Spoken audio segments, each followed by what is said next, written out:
हमरा से धनी कहे बारू खिसियाइल, का बात बाटे कहे बारू मुरझाइल, का बात बाटे कहे बारू मुरझाइल। हमरा से धनी कहे बारू खिसियाइल, का बात बाटे कहे बारू मुरझाइल। जवन बतिया बा धनिया बताई दे तू हो।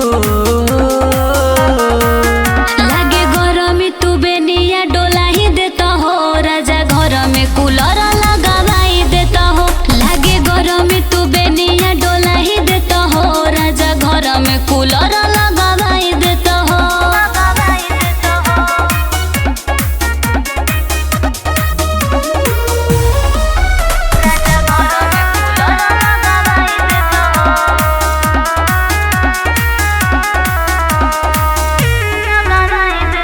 देखी के मन कुहुक जाला रानी, ए धनी हमरो बुझ परेशानी, ए धनी हमरो बुझ परेशानी। सैया टप टप चुअता पसेना देही से, हम रात भर बानी परेशानी ही से।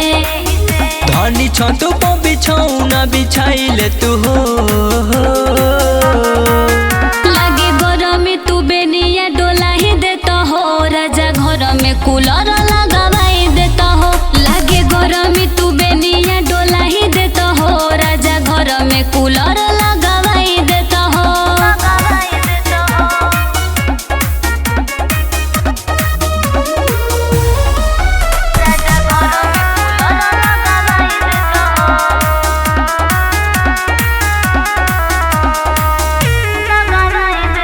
ए धनी लखन से गइलू खिसियाई, लकी बेदर्दी से कइलू लड़ाई, लकी बेदर्दी से कइलू लड़ाई। सुना घरवा में होता बड़ी हुल राजा जी, बात करे लो खाली बेफजूल राजा जी।